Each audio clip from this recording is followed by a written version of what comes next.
எல்லாருக்கும் வணக்கம். இன்னைக்கு நான் சொல்ல போற விஷயம் உங்கள சில பேருக்கு தெரிஞ்சிருக்கலாம், பல பேருக்கு தெரியாம இருக்கலாம். இந்த போட்டோகிராஃப பாருங்க.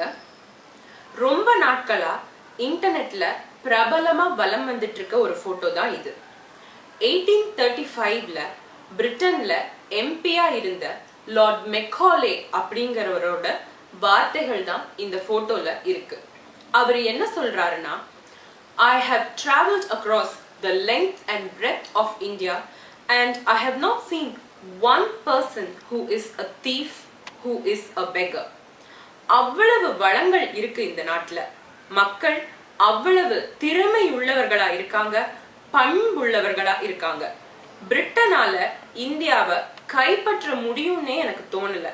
ஆனா அதுக்கு ஒரே ஒரு வழி இருக்கு. இந்தியர்களுடைய பாரம்பரியத்தை உடைக்கணும், அவங்க கல்வி முறைய மாற்றி அமைக்கணும்.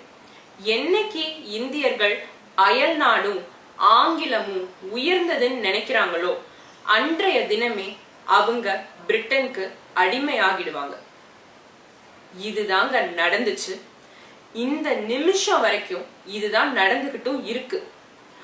ஒண்ணும் இல்லைங்க, காலையில எழுந்து நம்ம கண் முழிச்சு பாக்குற நம்முடைய செல்போன்ல இருந்து நம்ம யூஸ் பண்ற tooth paste, brush, soap, shampoo, நம்ம போட்டுக்கிற ட்ரெஸ், ஷூ, ஆபீஸ் போறதுக்கு யூஸ் பண்ற பைக்கு, காரு, ஏன் நம்ம சாப்பிடுற சாப்பாடு, பீட்சா, பர்கர், கூல் ட்ரிங்க்ஸ், இப்படி காலையில இருந்து நைட்டு வரைக்கும் அயல் நாடுதான் நம்முடைய அன்றாட வாழ்க்கையில கலந்து இருக்கு. இப்படி நாள் முழுக்க நம்ம பண்றதெல்லாம் பண்ணிட்டு இந்தியா எப்ப முன்னேற போகுதோ அப்படின்னு நாட்டை குறை சொல்லிட்டு இருக்கோம்.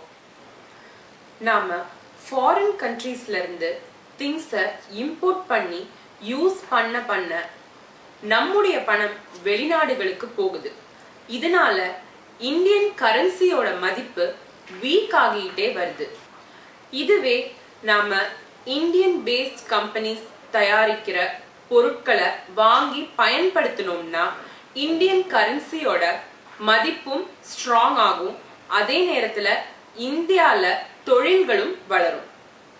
இத கேட்டுட்டு யாரும் உடனே எல்லாத்தையும் மாத்திட முடியாது.